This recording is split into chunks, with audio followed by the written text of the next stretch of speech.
بات کو شروع کرنے سے پہلے یہ بات بتاتا چلو، حضور نبی کریم صلی اللہ علیہ وسلم نے فرمایا دو چیزوں کا ثواب اگر اللہ تعالیٰ بتا دے نا تو تم ایک دوسرے کو قتل کرنے پہ آ جاؤ۔ ان میں سے ایک کیا ہے؟ پہلی صف میں نماز پڑھنے کا ثواب اگر اللہ بتا دے نا تو تم لڑو کہ مجھے پہلی صف میں کھڑا رہنا، اور دوسرا اذان دینے کا ثواب۔ تو ہم جب بہت پیچھے بیٹھ جاتے ہیں تو ظاہر بچوں نے آگے آنا ہے، اور بچوں کی بات نہیں ہو رہی تھی، ہم نے بڑوں نے بات کو سمجھنا ہوتا ہے، اس لیے پہلے آگے کوشش کیا کریں، آگے بیٹھا کریں۔ اور اسی طرح بات ذہن میں آگی، حضور نبی کریم صلی اللہ علیہ وسلم نے فرمایا جنت میں اللہ رب العزت ہر جمعے کو اپنا دیدار فرمائیں گے جنتیوں کو، جمعے والے دن دیدار ہوا کرے گا انشاءاللہ۔ تو ان میں سے کچھ لوگ وہ ہوں گے کہ جو جمعے کی نماز پہلی صف میں پڑھتے ہوں گے، ان کو بھی اللہ کا اپنا دیدار جمعے والے دن کروائیں گے۔ اس لیے کوشش کیا کریں اگلی صفوں میں بیٹھا کریں۔ میرے واجب الاحترام معزز عزیز ساتھیوں، بزرگ دوستوں، رمضان المبارک کا دوسرا جمعہ ہے اور الحمدللہ پہلا عشرہ آج گزر گیا۔ ہم نے غفلتوں میں گزارا، میں نے تو گزار دیا، آپ لوگوں نے ماشاءاللہ کی ہوگی نیکیاں۔ اللہ تعالیٰ آپ کی عبادتوں کو اپنی بارگاہ میں قبول و منظور فرمائے۔ ہر انسان اپنی وسعت طاقت کے مطابق لگا ہے، کوشش کر رہا ہے، اور رضا اور منزل صرف اور صرف ایک ہے کہ اللہ راضی ہو جائے۔ پہلا عشرہ رحمت کا ہے، دوسرا عشرہ رمضان المبارک کا مغفرت کا ہے، اپنے گناہوں سے معافی مانگنے کا ہے۔ یاد رکھیں ایک معاملہ میرا اور آپ کا ہے، ایک معاملہ میرا اور اللہ کا ہے۔ حضرت حسین یوسف بن حسین رحمۃ اللہ علیہ بزرگ گزرے ہیں، وہ اپنے انتقال کے وقت بڑی پیاری بات فرما گئے۔ جب لگا کہ اب میری موت آ رہی ہے، قریب ہے، تو فرمانے لگے اللہ ایک میری خیانت ہے جو میری اور آپ کی تھی کہ میں نے آپ کے ساتھ کبھی صلح نہیں کی، میں خیانت کرتا رہا، اور ایک میری تیرے بندوں کے ساتھ دیانت داری رہی کہ میں نے کبھی کسی کو تکلیف نہیں دی۔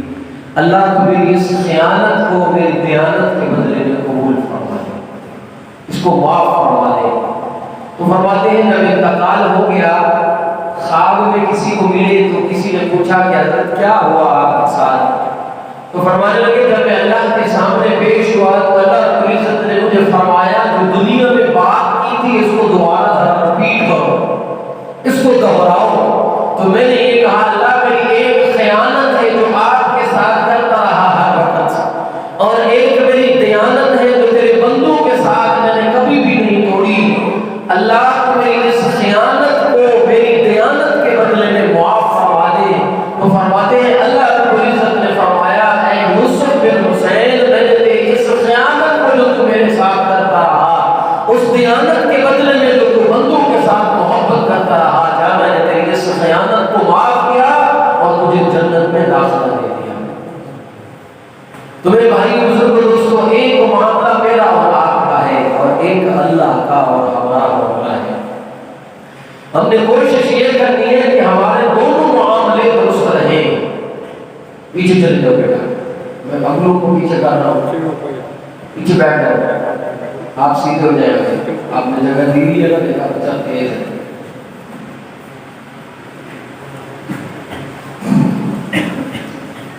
بات رک جاتی ہے۔ تو ہمارا معاملہ اللہ کے ساتھ ہے، ہم نے کوشش کرنی ہم نے دونوں معاملات کو درست لے کے چلنا ہے۔ ابھی جو میں نے آیت آپ کے سامنے تلاوت فرمائی، اللہ رب العزت نے فرمایا قل یا عبادی الذین اسرفوا علی انفسہم لا تقنطوا من رحمت اللہ، اے محبوب میرے بندوں کو کہہ دو کہ اللہ کی رحمت سے کبھی نا امید نہ ہونا۔ اور آگے فرمایا ان اللہ یحب التوابین، اللہ فرمایا میں توبہ کرنے والوں کو پسند کرتا ہوں، میں توبہ کرنے والوں سے محبت کرتا ہوں۔ تو فرمایا انسان کو چاہیے کہ انسان اپنے گناہوں کی معافی مانگ لے اللہ سے۔ مبادہ یہ وقت آ جائے کہ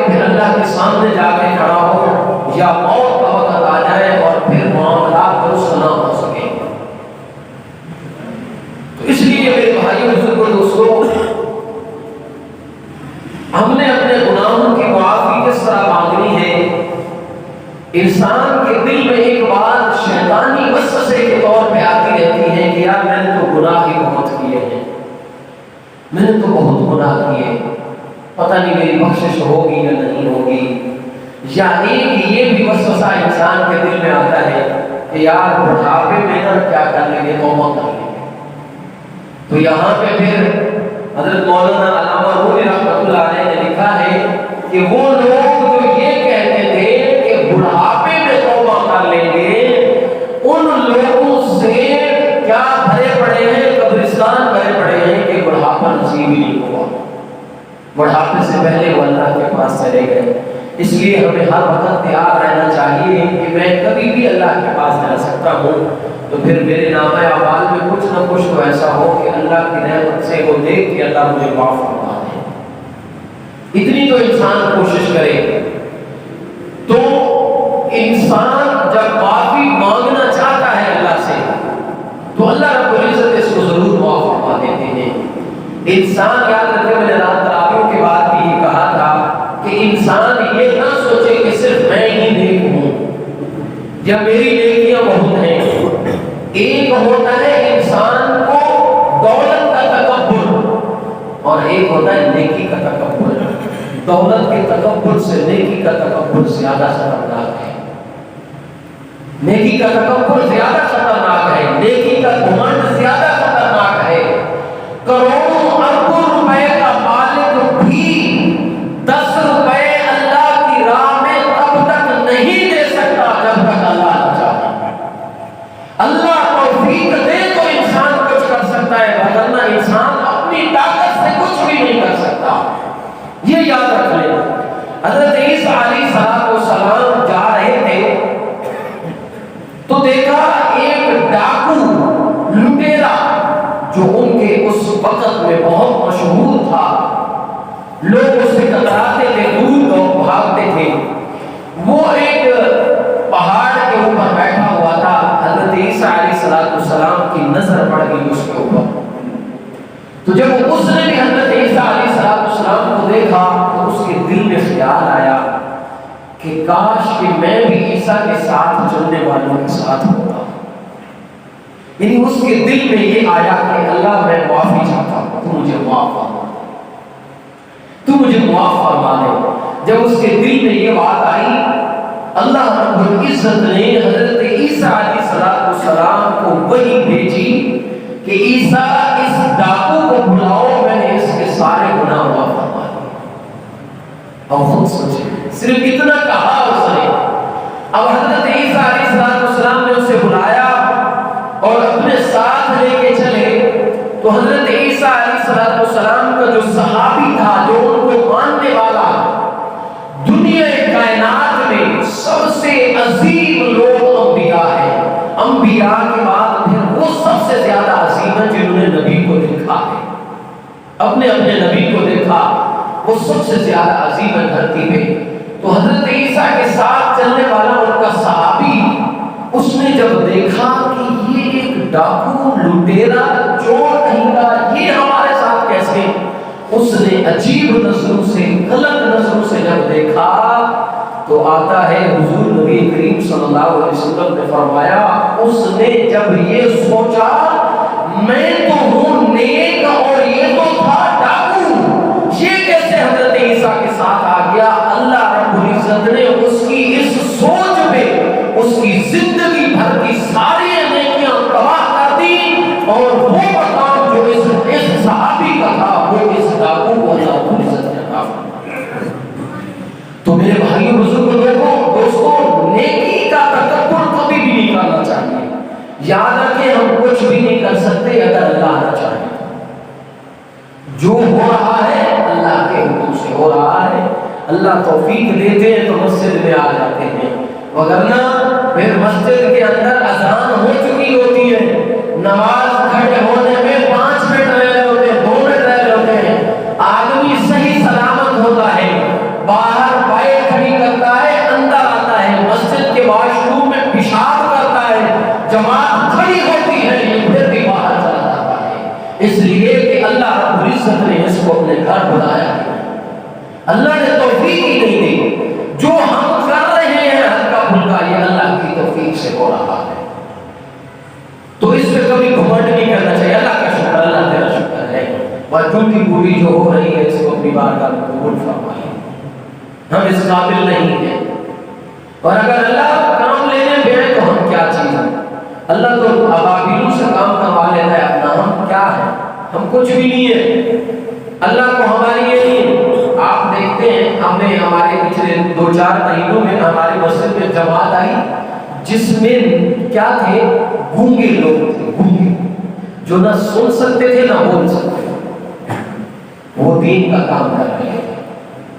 اللہ نے بتلا دیا، دیکھو بولنے والوں، دیکھنے والوں، سننے والوں، اگر تم یہ کہو کہ ہمارے پاس ٹائم نہیں ہے اللہ کے دین کا کام کرنے کا، تو اللہ ہمارے گھر میں بہرے اور گونگوں کو لگا دوں گا، یہ میرے دین کا کام کرنا ہے، یہ تمہاری کوئی ضرورت نہیں. آپ نے خود دیکھا ہجڑے جن کو معاشرے میں غلط سمجھا جاتا ہے، ان کو اللہ رب العزت نے لگا دیا دین کے کام میں. چل رہے ہیں، لوگوں کو دعوت تبلیغ دے رہے ہیں کہ لوگوں دین کی طرف آ جاؤ. کیوں؟ اس لیے کہ جب ہم نہیں کریں گے نا، اللہ کا دین محتاج نہیں ہے، ہم اللہ کے دین کے محتاج ہیں کہ اللہ ہم سے کیا کروائے. اللہ ہمیں لگا لے تو اس کی بڑی مہربانی ہے. بات کہیں اور چلی گئی. حضرت موسیٰ علیہ السلام کے دور میں ہماری بات چل رہی تھی کہ اگر انسان کے گناہ اتنے ہیں، انسان سمجھتا ہے میری معافی نہیں ہے. حضرت موسیٰ کے دور میں 10 سالی کا وقت آ گیا، بارش نہیں ہو رہی تھی، لوگ پریشان تھے، جانور بلبلا رہے تھے، کھیتیاں تباہ و برباد ہو گئی تھی. حضرت موسیٰ کے پاس آئے لوگ کہ موسیٰ دعا کرے اللہ رب العزت بارش فرمائے. حضرت موسیٰ علیہ السلام نے اللہ سے دعا کی. اللہ رب العزت نے فرمایا موسیٰ سب بولو ایک میدان میں چلو اور دعا مانگو، اللہ کو میں بارش فرماؤں گا. سب لوگ چلے، وہاں پہنچے، اور وہاں پہ جب دعا کی بارش نہیں ہوئی. اللہ رب العزت نے فرمایا موسیٰ اس مجمع میں ایک ایسا بندہ موجود ہے جس نے کبھی بھی مجھے راضی نہیں کیا، وہ بندہ اگر اس مجمع سے نکل جائے تو ابھی بارش ہونے لگ جائے گی. حضرت موسیٰ علیہ السلام نے اعلان کیا، اللہ، اے اللہ کے بندو، اس مجمع میں کوئی ایسا بندہ ہے جس سے اللہ ناراض ہے، وہ اس مجمع سے نکل جائے تو پھر اللہ بارش کریں گے، اس کی وجہ سے سارے پریشان ہو رہے، لہٰذا وہ بندہ خود بخود نکل جائے. اب اس شخص کو پتہ چل گیا جو گناہگار تھا، اس نے کہا اللہ، ادھر ہی کھڑے ہوئے، اللہ تو میرے گناہوں کو معاف فرما. اللہ میں اپنے گناہوں کی معافی چاہتا ہوں، میں نے بڑی غلطیاں کی، اللہ تو مجھے معاف فرما. اب اس نے یہ بات کی، بارش چھما چھم ہونے لگی، بارش ہونی شروع ہو گئی. حضرت موسیٰ علیہ السلام نے بارش کے بعد اللہ سے پوچھا، اللہ مجمع سے تو کوئی بندہ نکلا ہی نہیں تھا، پھر کیسے بارش؟ حضرت موسیٰ علیہ السلام کو اللہ رب العزت نے فرمایا موسیٰ اس بندے نے میرے ساتھ صلح کر لی تھی، اس لیے میں نے بارش برسا دی. حضرت موسیٰ فرمانے لگے اللہ مجھے وہ بندہ بتائیں تو صحیح، وہ کون ہے خوش نصیب جس کو آپ نے معاف فرما دیا. اللہ رب العزت نے فرمایا موسیٰ جب اس کی ہمارے ساتھ دوستی نہیں تھی تب ہم نے نہیں بتایا، اب تو اس نے دوستی کر لی ہے، اب ہم اس کے عیبوں سے کیوں پردہ کریں. لہذا یاد رکھے، بات بتانے کا مقصد یہ ہے کہ انسان جتنا بھی بڑا گناہگار ہو، حدیث پاک میں آتا ہے حضور نبی کریم صلی اللہ علیہ وسلم نے فرمایا، اللہ رب العزت فرماتے ہیں کہ میرا بندہ زمین سے لے کے آسمان تک کے خلا کو گناہوں سے بھر لے اور پھر ایک دفعہ آ کے سچے دل سے مجھے کہے اللہ تو مجھے معاف کروا دے، میں نے غلطیاں کی ہیں. یہ آسمان و زمین کا بھرا ہوا خلا جس سے اس کی گناہوں کا خلا بھرا ہوا ہے، یہ ایک دفعہ آ کے کہے اللہ مجھے معاف فرما دے، میں اس کے سارے گناہوں کو معاف فرما دوں گا، میں اس کے سارے گناہوں کو معاف فرما دوں گا. حدیث پاک میں آتا ہے حضرت محمد رسول اللہ صلی اللہ علیہ وسلم نے فرمایا کہ اللہ رب العزت نے فرمایا میرے رحمت کے 100 حصے تھے، ایک حصہ میں نے دنیا پہ بھیجا، ایک حصہ دنیا پہ بھیجا ہے. کہ یہ جو میں اور آپ ایک دوسرے کے ساتھ کبھی رحم والا معاملہ کر دیتے ہیں، کوئی غلطی کرتا ہے اس کو معاف فرما دیتے ہیں، کوئی ہمارے ساتھ لڑائی جھگڑے کرتا ہے اس کو معاف فرما دیتے ہیں، حتیٰ کہ حضور نبی کریم صلی اللہ علیہ وسلم نے فرمایا جانور اپنے بچے کے اوپر ٹانگ رکھنے والا ہی ہوتا ہے لیکن وہ اٹھا لیتا ہے کہ یہ میرا بچہ ہے، شفقت کے تحت یہ شفقت بھی میرے اللہ کی اس کو دی ہوئی ہے۔ تو فرمایا 99% حصہ رحمت کا میرے رب کے پاس ابھی اوپر ہے کہ جب ہم اپنے رب کو پکاریں گے تو اللہ ضرور ہمیں معاف فرما دیں گے۔ اس لیے یہ عشرہ مغفرت کا عشرہ ہے، اپنے گناہوں سے معافی مانگنی ہے، اپنے گناہوں کو یاد کر کر کے اللہ کے سامنے پیش کرنا ہے، اللہ میں نے یہ بھی گناہ کیا، میں نے یہ بھی کیا، میں نے یہ بھی کیا، اللہ تو میرے گناہوں کو معاف فرما۔ انشاءاللہ اللہ کی ذات ضرور معاف فرمائے گی۔ یاد رکھیں ہم اپنی احساس کمتری، ہم اپنا دیکھیں ہماری حالت کیا ہے کہ اگر ایک بندے کے ساتھ جو ایسا بندہ ہے کہ جس کے ساتھ ہم نے بہت زیادہ احسان کیے ہو، بہت زیادہ احسان، اور وہ کوئی ایسی بات کرتے جو ہماری شان کے خلاف ہو تو ہم اس کو بلائیں گے؟ نہیں بلاتے، اس سے ملنا جلنا بھی چھوڑ دیتے ہیں۔ کیوں؟ اس لیے کہ یار مجھے تو تمہارے پر اتنا مان تھا، تم نے میرا دل دکھایا، میں تمہارے ساتھ بات نہیں کروں گا۔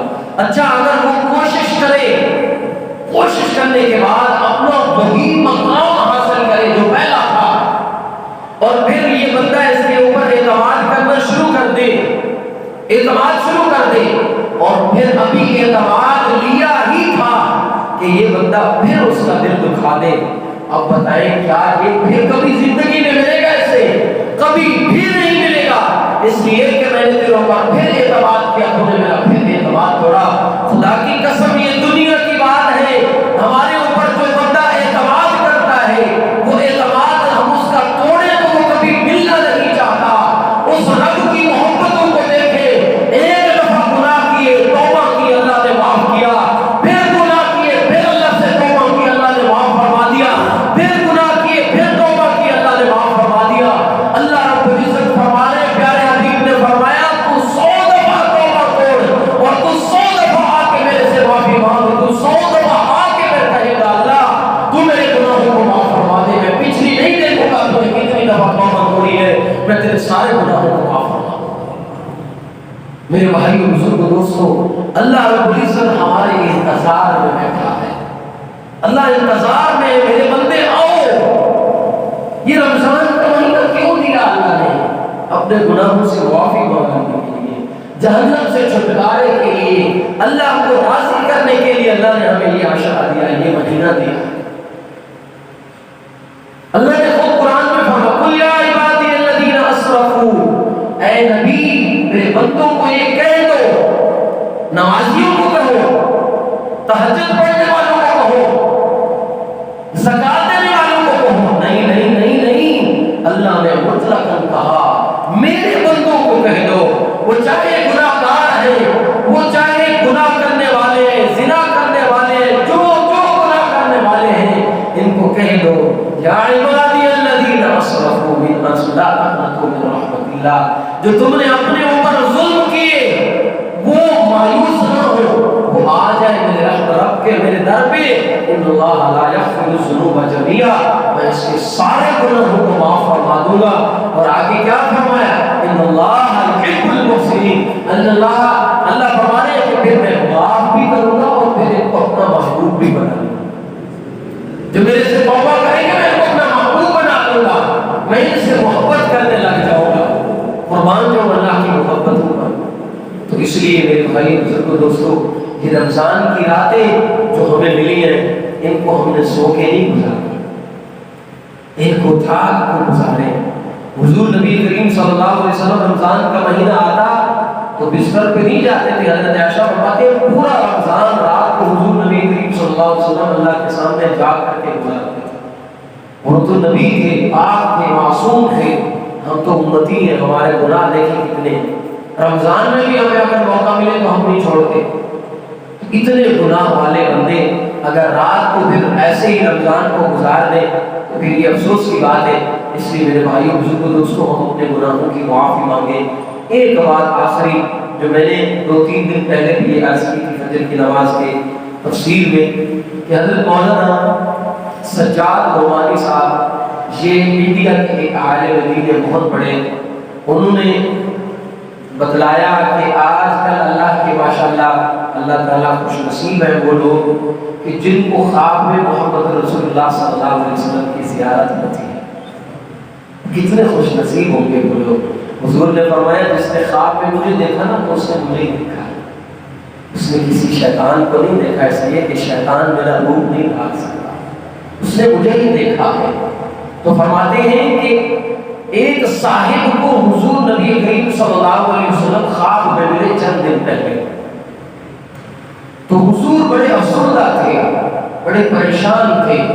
فرماتے ہیں ایک مکان تھا, وہ مکان گرا پڑا تھا اور حضور اس کے پاس کھڑے ہو کے اس شخص کو یہ فرما رہے تھے میرے دین کو گرا دیا گیا ہے, میرے دین کو گرا دیا گیا ہے, میرے دین کو گرا دیا گیا ہے. آج ہم دیکھیں ہم نے دین کو اس سے پشت ڈال دیا ہے. دین کہاں ہے ہماری زندگیوں میں؟ مسلمان تو ہیں لیکن مسلمانوں والی باتیں کہاں ہیں؟ تو حضور نے فرمایا میرے دین کو گرا دیا. اور پھر اگلے دن پھر ملے حضور اس شخص کو اور پھر حضور فرمانے لگے ہائے ہائے, حضور فرمانے لگے مجھے میرے اپنوں نے چھوڑ دیا ہے, مجھے میرے اپنوں نے چھوڑ دیا ہے. بھائیو ہم نے چھوڑا ہے تو نہیں چھوڑا اپنے نبی کو؟ اب تو نبی سے بہت دور چلے گئے ہیں. ہمارا رشتہ اپنے نبی سے پکا ہونے کی بجائے دور چلے گئے ہم. ہمارا رشتہ ہے ہی نہیں اپنے نبی سے.